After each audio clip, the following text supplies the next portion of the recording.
Today's story is for everyone who has ever been invisible. Everyone who walked into a room and watched eyes slide past them like they didn't exist. In 1919, Korean resistance fighter Kim Gu was captured, tortured, his legs broken with iron rods. They paraded him as a warning. But he survived and orchestrated attacks across 3 continents. Being underestimated isn't weakness, it's a weapon. Tonight's story is about a king who let Seoul's underworld believe he was broken. Andy Park, the Ghost King, confined to a wheelchair after a car bomb. They called him the Fallen Dragon, mocked him in Korean, divided his territory like wolves. They had no idea he was watching, listening, remembering. The wheelchair was theater. The trembling hands? Performance. He needed to know who was loyal and who was poison. He needed one more thing, a wife. Not for love, someone the snakes would dismiss, someone who understood invisibility. Fate delivered Chloe Williams. 26, American, black, sold by her gambling addict father to cover debts. Her 15-year-old sister Maya handed to human traffickers as collateral. Andy saw a survivor. Someone dangerous. Someone perfect. On their wedding night, he stood from his wheelchair, 6 feet 3 inches of lethal grace. His first words, scream, and I'll make sure your sister joins the other girls in basements. Stay silent, and I'll teach you how to destroy every person who ever made you feel small. Choose now, Chloe. Victim or queen? Chloe smiled. Teach me. Before the story continues, remember this. In this world, only the prepared survive. Subscribe now and join the family. You don't want to miss what happens next. This is the story of how the Ghost King and his invisible queen burned every traitor alive. Andy stood, letting Chloe see all of him, the power everyone said was gone. The wheelchair sat empty like a discarded costume. In public, I am your burden. Your crippled husband who can barely feed himself. You'll speak to me slowly, make excuses when I drool, play the dutiful foreign wife trapped with a broken man. He moved with predator grace across the marble floor. In private, you are my shadow. My eyes in rooms I can't enter. My ears at tables where they whisper in Korean, thinking you don't understand. Why? She asked, her voice steady despite everything. Someone tried to kill me. The car bomb shattered my legs, but I healed. For 18 months I've watched them steal, plot, toast to my downfall. I know every traitor, except the architect. The one who orchestrated everything. And I'm supposed to help you find them? You're supposed to be invisible. They'll dismiss you because you're American, underestimate you because you're black, ignore you because women don't matter in their world. But if the traitor suspects you know the truth, you won't see morning. Then give me a weapon. Andy smiled, the first genuine expression she'd seen. I just did. You're holding it. Understanding hit her. She wasn't just cover, she was bait, armor, a test. The piece that looked vulnerable but moved unexpectedly. A pawn that could become a queen. Your sister Maya is in a safe house in Jeju. Protected. 3 guards, clean identity, good school nearby. That's your payment for tonight's choice. For choosing to stay. The contract was clear. Play the devoted wife, gather secrets, survive, protect Maya. Maybe burn down everyone who'd sold her like livestock. We start tomorrow. The family dinner. 20 people. 19 smiles hiding knives. He handed her an encrypted phone. Study these faces tonight. Know their names, their positions, their weaknesses. By morning, you'll know more about my family than they know about each other. Chloe took the phone, feeling its weight. Then teach me their faces. For the first time in her life, she wasn't being sold. She was being armed. She was being trusted with something more valuable than money, information, power, choice. And Seoul's underworld had no idea what was coming. The Park family dining room glittered with crystal and grudges. 17 members seated around the long table, and Chloe playing nursemaid with practiced deference. More water, Yobo, she said softly, tilting the glass to Andy's trembling lips. His cousin Daniel smirked across the table, whispering something in Korean to his wife. They laughed quietly. Then the lights went out. In 3 seconds of darkness, a figure in black moved toward Andy with a blade raised high. Andy rose, fluid, lethal, impossibly fast. His hand caught the assassin's wrist mid-strike, twisted with surgical precision. Bone snapped like dry wood. The knife clattered across marble. 7 seconds total to kill a man. Efficient, mechanical death. The family sat frozen in stunned silence. The cripple had just moved like a god of war, like violence incarnate. This man got past security, Andy said calmly, settling back into his wheelchair as if nothing had happened. Someone in this room gave him access codes. Someone thought tonight was the night. He looked around the table slowly, meeting every eye. So we're going to finish our meal like a family. Whoever sent him just showed me you're desperate. Desperate people make mistakes. Silence. Fear. The power dynamics had shifted violently, irrevocably.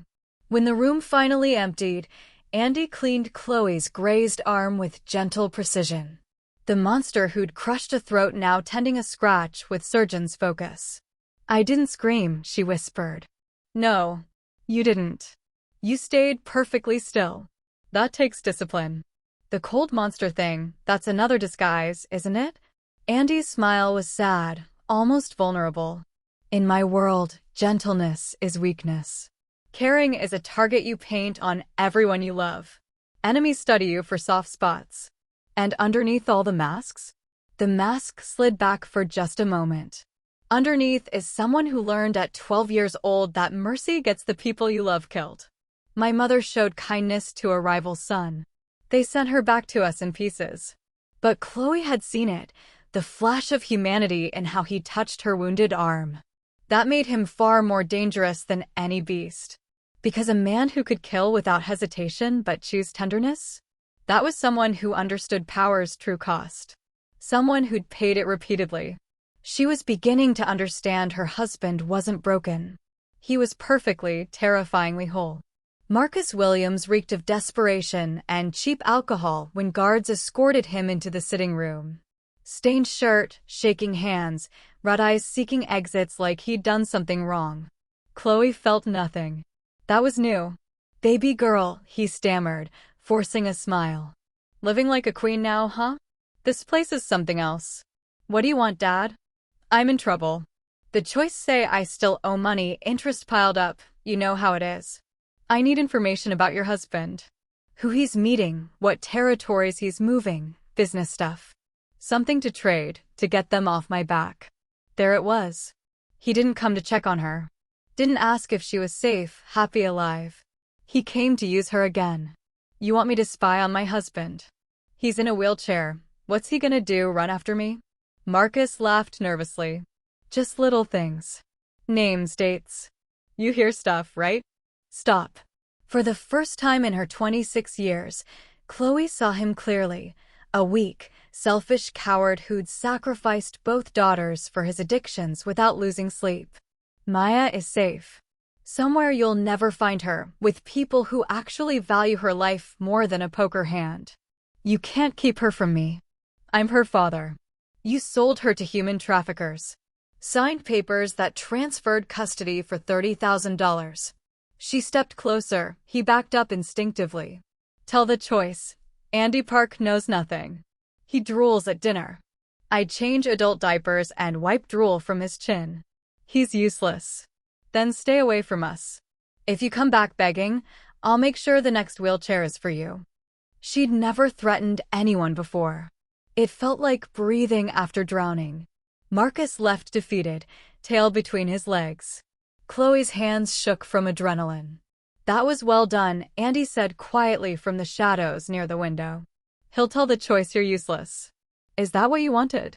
I wanted to see what you'd choose. Family loyalty or survival. Andy wheeled closer, studying her face. You chose yourself.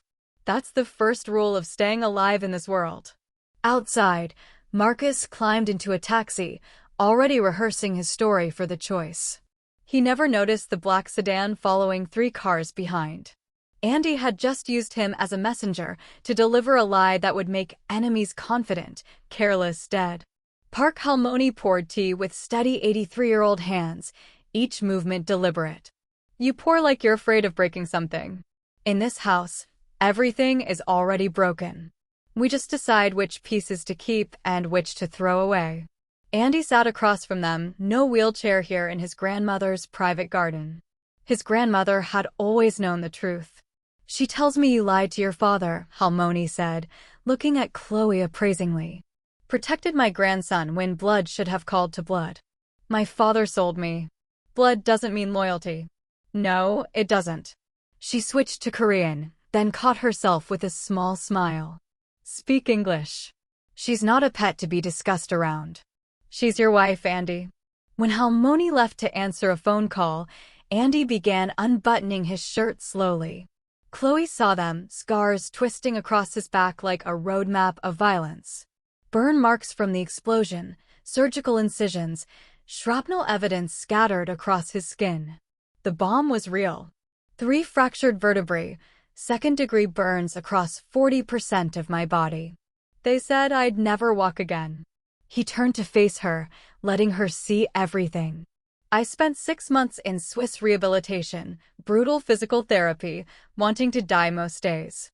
But pain teaches you who celebrates your suffering." The wheelchair was a litmus test. And everyone failed. Almost everyone. My grandmother visited twice weekly. My driver Min never missed a day.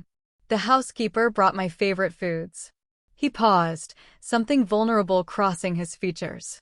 "And now you." "I don't have scars you can see," Chloe said quietly, looking away. "I know."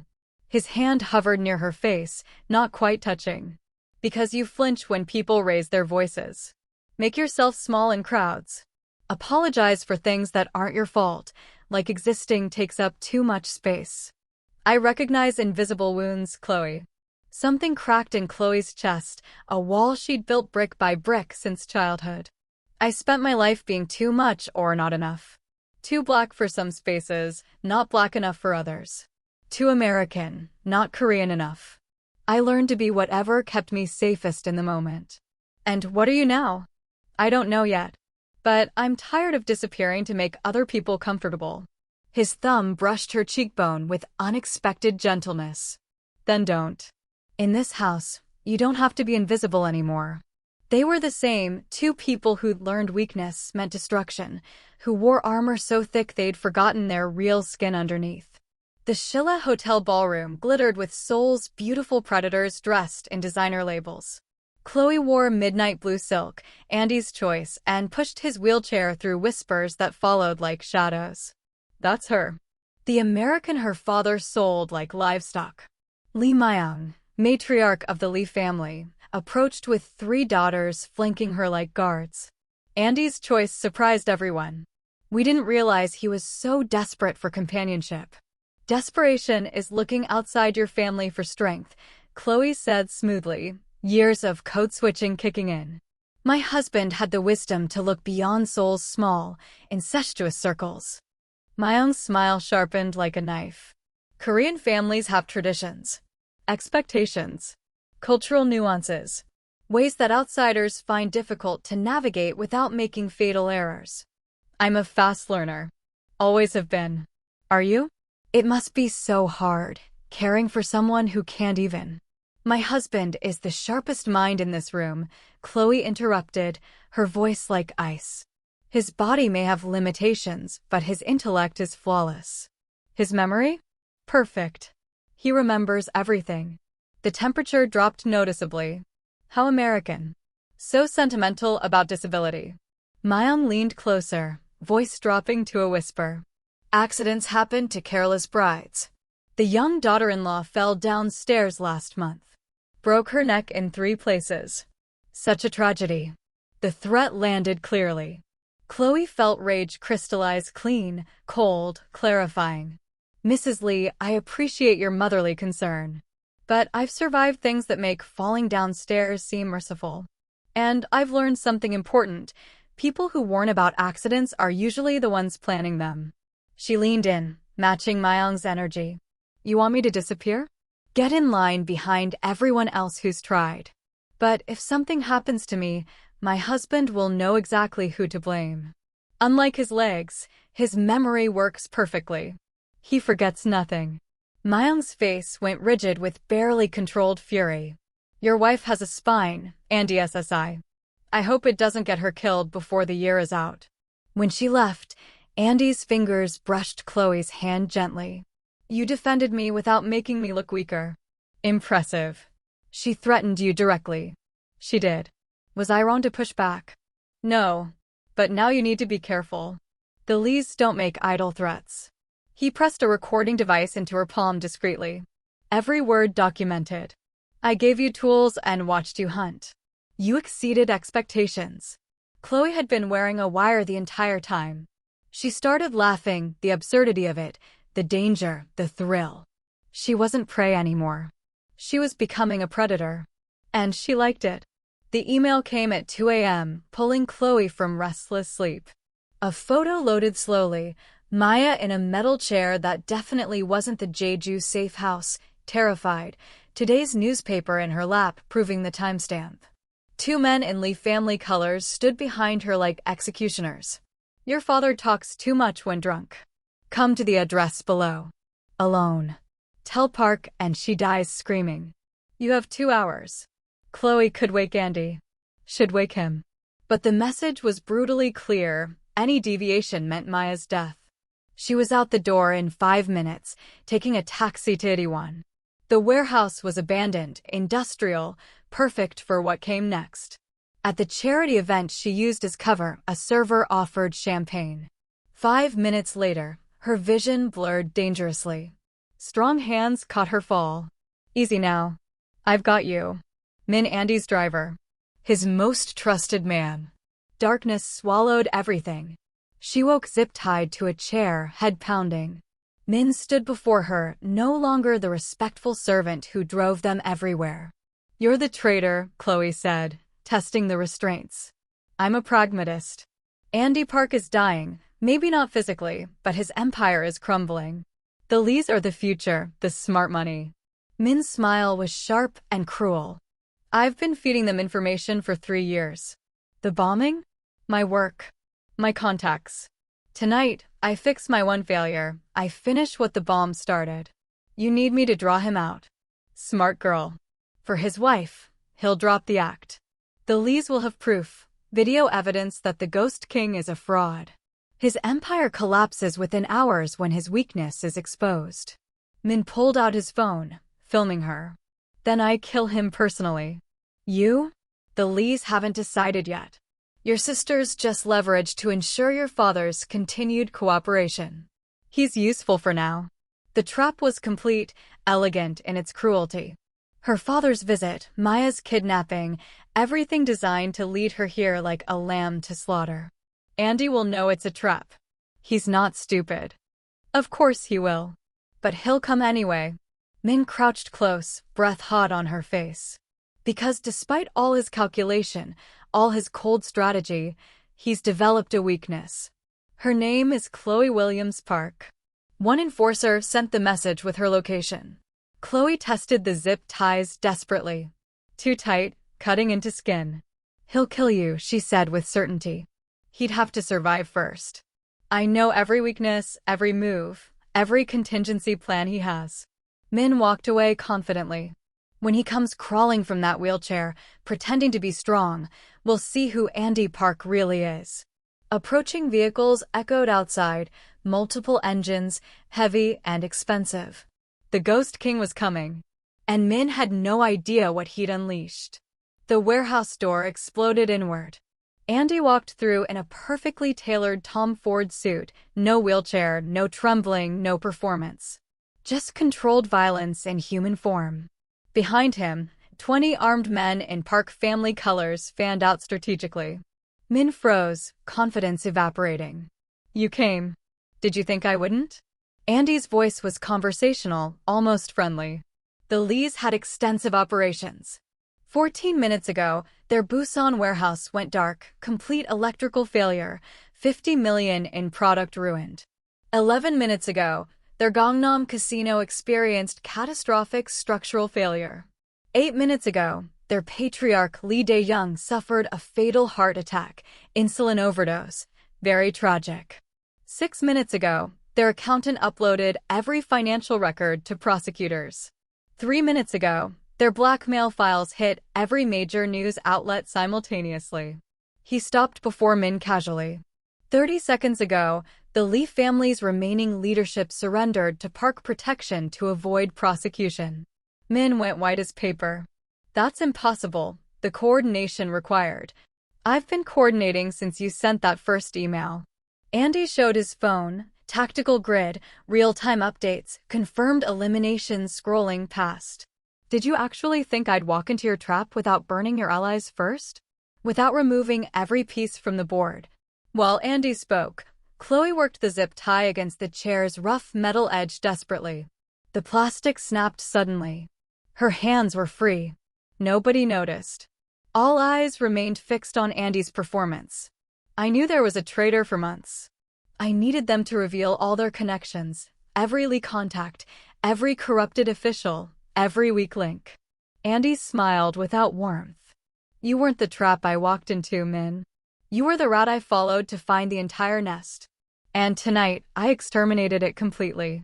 Min pulled a gun with his good hand, aiming at Andy's chest. Chloe grabbed the laptop showing Maya's live feed and hurled it at his head hard. He ducked instinctively, swinging the gun toward her instead. Andy moved faster than thought. Breaking bone echoed through the warehouse. Min's wrist bent at an impossible angle, gun clattering uselessly. My wife is not a damsel to be rescued. Chloe stood on shaking legs, determined despite fear. Maya. Where is she really? An enforcer stammered an address through split lips.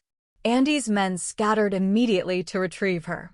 Andy addressed the cameras Min had set up. I am Andy Park. For 18 months, I let you believe I was broken while recording every crime, every betrayal, every stolen dollar. Some of you are already ruined tonight, arrested, bankrupt, dead. Challenge me again and discover why they call me the Ghost King. The feed cut to black. A message buzzed on Andy's phone. Maya secured. Unharmed. Bringing her home. Chloe's knees went weak with relief. The crippled king was dead. Long live the Ghost King. And his queen, who'd learned to bite back.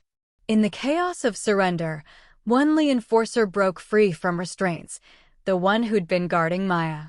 He lunged at Chloe with a knife, screaming, Lee family doesn't forget. Lee family doesn't forgive. Chloe sidestepped on pure instinct, muscle memory from Andy's training sessions.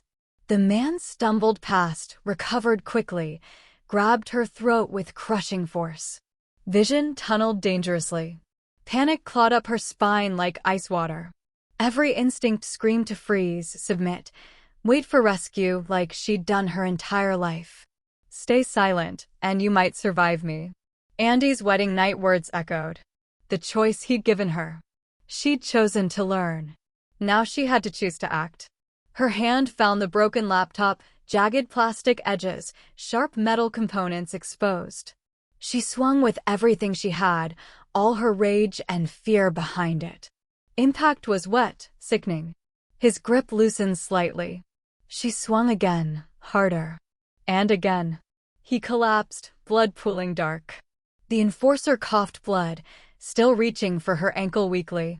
She thought of Maya's terrified face in that photo. Every threat, every dismissal, everyone who'd treated her as disposable, as less than human. Wedding night, victim or queen? Queens don't beg, she whispered.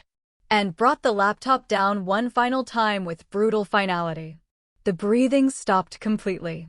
Andy found her 30 seconds later, standing in spreading blood, blue silk gown completely ruined, hands steady despite the gore coating them.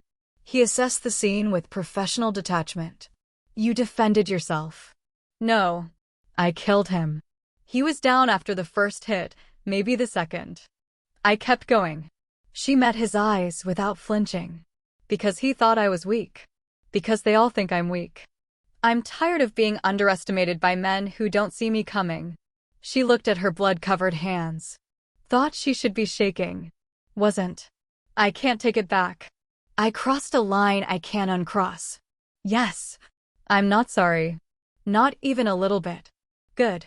Regret gets you killed the second time around. Andy took her bloodied hands in his without hesitation. On our wedding night, I told you to choose. This is what that choice looks like. What power actually costs. What survival demands. I feel different. Like something inside broke. Or woke up. That's what happens when you stop apologizing for taking up space. For existing. For being powerful. He studied her face. Welcome to the other side of fear. Your hands are shaking now, she observed quietly. Because I'm realizing I trained you to survive my world without fully considering the cost to your soul. It cost nothing I wanted to keep. That woman who let her father sell her, who made herself small and apologetic, she's dead. I killed her along with him. She squeezed his hands fiercely. I'm not your weakness, Andy. I'm your partner. Your equal. The queen who doesn't flinch when crowns draw blood. Andy felt something he hadn't experienced in years. Pride mixed with fear and recognition. She wasn't just surviving his world anymore. She was conquering it, claiming it, making it hers. The frightened bride was dead. Long live the queen. Epilogue, Empire. 3 weeks later, Seoul's underworld had been completely redrawn. 17 operators arrested on coordinated charges, 8 lieutenants disappeared without trace, for rival families absorbed into Park holdings through carefully structured agreements. Seoul belonged to Andy Park. Everyone knew his queen had earned her crown in violence and blood. Marcus Williams sat in court-mandated, Park-funded Busan Rehabilitation Center. 60 days sober, supervised monthly visits with Maya. Debts completely erased, freedom to self-destruct carefully managed. Not mercy, strategy. A controlled variable. Maya, now 16, attended Seoul's most prestigious international school. Park family apartment, round-the-clock security disguised as household staff. Learning Korean rapidly, making friends, becoming someone her sister could be proud of. Safe. Free. Hers. The private ceremony happened in Park Halmoni's garden under cherry blossoms in full bloom. No cameras, no performance, no witnesses beyond family. Just truth between equals. The first wedding was theater, Halmoni said, pouring ceremonial wine. This one is truth.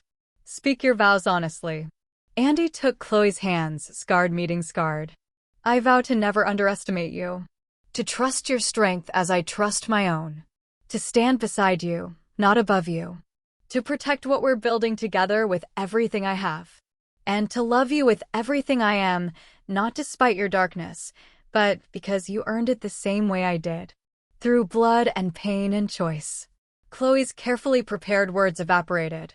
I vow to never make myself small again. To claim our power and wield it without apology or hesitation.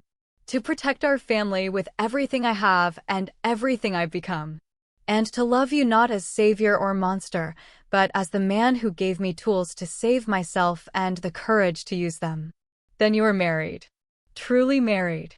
Halmoni smiled, genuinely pleased. Build a dynasty worthy of the blood you've both shed. They bowed together respectfully. When they rose, Andy kissed her, not performative, but real. Claiming. Promising. Forever. Cherry blossoms fell like benediction. Later, in the Park family meeting room with its black marble and floor-to-ceiling Seoul views, Chloe stood at windows overlooking the city that had tried to break her. Andy came behind her, hand at her waist possessively. Regrets? None. I killed a man, orchestrated violence, became exactly what people feared. She turned in his arms. And I've never felt more alive. Does that make me a monster? It makes you mine.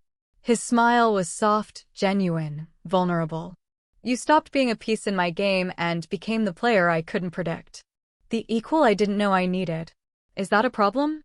It's everything. You're the only thing in this world I couldn't bear to lose. She kissed him deeply. Then don't lose me. Keep me beside you, always. Always. Below them, Seoul glittered, millions of people unaware their underworld had new rulers who'd risen from nothing. A ghost king who'd risen from his wheelchair. A queen who'd risen from invisibility. She'd been sold as payment for debt, traded like property. she'd become priceless. And Soul would never underestimate her again.